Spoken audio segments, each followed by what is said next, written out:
Bonjour à tous, bienvenue sur Transition Vélo, j'espère que vous allez bien. On est le vendredi 12 avril 2024 et comme tous les vendredis, on va faire le point sur l'actu vélo à vélo.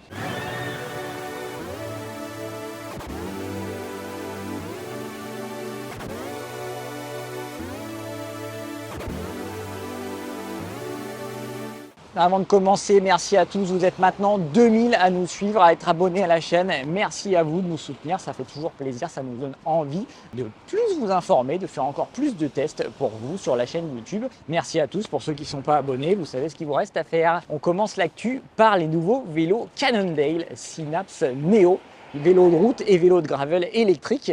Ils sont tous équipés d'un moteur Performance Line SX de Bosch, le petit moteur de Bosch qui fait 2 kg, associé à la batterie PowerTube 400 Wh, petite batterie elle aussi qui fait 2 kg. Un vélo électrique en carbone. Le modèle Synapse Neo de base est le modèle le plus haut de gamme destiné à la route et il est tout en carbone. Cadre en carbone, fourche en carbone, cintre en carbone, tige de selle en carbone, il a même surtout les roues en carbone. Voilà, il est équipé d'une transmission électronique DI2 de chez Shimano, voilà, avec 2 plateaux à l'avant. C'est un vélo qui va coûter quand même la bagatelle de 8500 €.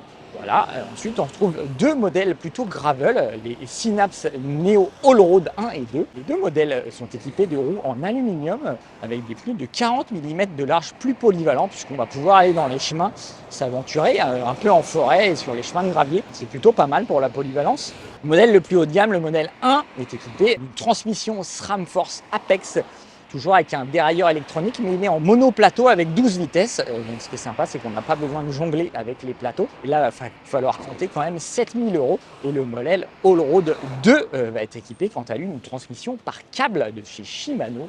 Ouais, sur du très haut de gamme, puisque c'est du GRX 820. 2 plateaux à l'avant, 11 vitesses à l'arrière pour 22 vitesses au total. C'est des vélos, le premier modèle le plus cher, 8000 € de route, fait un peu moins de 13 kg.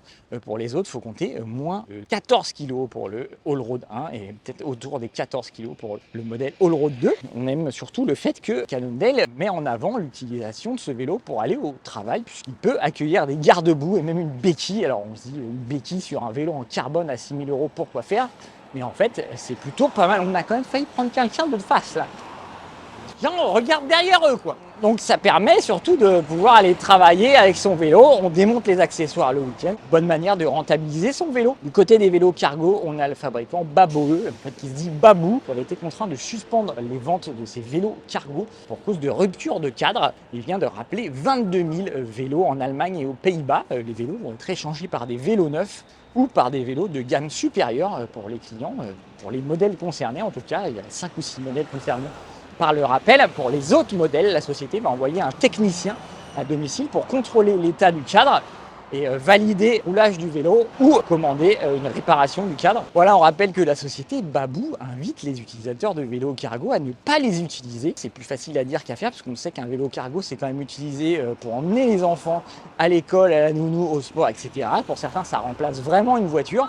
Et sans vélo cargo, ça limite énormément les déplacements et c'est beaucoup plus difficile à remplacer qu'un vélo classique. Précisez ça également que la société est sous le coup d'une enquête judiciaire aux Pays-Bas pourrait aggraver son cas, puisqu'apparemment elle était au courant des défauts des cadres et n'a rien fait. En tous les cas, la réputation de la marque semble bien entamée. Côté nouveaux produits, on a Gardena qui a sorti un kit de lavage pour vélo composé d'une brosse, d'un tuyau flexible de 15 mètres, de raccords et de bâtonnets de savon qui se mettent directement dans la brosse. Le kit vaut 75 € et ça nous a permis surtout de découvrir cette brosse qui était déjà au catalogue de Gardena, qu'on n'avait jamais vue. Brosse qui combine des poils durs et une éponge un peu plus souple et qui va permettre de nettoyer son vélo sans avoir à recourir à un nettoyeur haute pression. On va tout simplement frotter une poignée tournante pour régler le débit d'eau, voire même couper l'eau. Et voilà, on va pouvoir nettoyer tout ça en utilisant moins d'énergie. En tout cas, il n'y a pas d'électricité comme sur un nettoyeur haute pression et probablement moins d'eau parce qu'on va pouvoir utiliser uniquement l'eau nécessaire pour frotter son vélo. Faire une petite pause quand même sur la tour Eiffel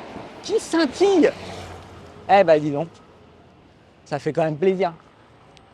C'est un titre que du bas, c'est bizarre. Voilà pour la brosse de lavage Gardena qui est vendue 25 €. Donc voilà pour ceux qui sont déjà équipés d'un tuyau et des raccords, la brosse suffira. On ne viendra pas sur les bâtonnets de savon qui ressemblent plutôt à la formule Nespresso pour rester chez eux. On utilisera simplement du savon en spray nettoyant vélo. Ça marche très bien aussi. Côté test, Mathieu a testé le surpantalon de pluie Decathlon. Sans surprise, c'est un bon rapport qualité-prix comme d'habitude chez Decathlon. Ça perd un peu d'étanchéité après les premiers lavages. Il va falloir passer au sèche-linge doux pour réactiver le traitement imperméabilisant, mais en perdant un peu quand même d'efficacité. Donc voilà, il faut faire avec. De son côté, Rémi était plutôt déçu du casque Bitwin 900, une casque de ville avec visière de chez Decathlon. Alors ça reste un bon rapport qualité-prix à 110 €, mais il reste lourd. Il respire pas très bien, même si on peut enlever les oreillettes. Franchement, ça respire pas très bien pour un temps comme celui-ci. Il commence à faire bon. Et surtout, le compte pour un glace avec une visière, c'est quand même que la visière n'est pas pratique à utiliser. Voilà, donc on n'a pas été agréablement surpris par ce casque. Vous pouvez retrouver toutes ces actus et tous les tests sur Transition Vélo. On vous a mis tous les liens dans la description. D'ici là, n'hésitez pas à vous abonner à la chaîne si ce n'est pas déjà fait. Activez les notifications pour être au courant de toutes les infos. Lâchez un petit pouce, ça fait toujours plaisir. Franchement, ça nous donne la force pour continuer. N'hésitez pas à poser vos questions dans les commentaires. On se fera un plaisir d'y répondre. D'ici là, qu'est-ce qu'on vous souhaite? De rouler. Faites-vous toujours plaisir à vélo, gardez le sourire. Et d'ici là, on se dit à la semaine prochaine.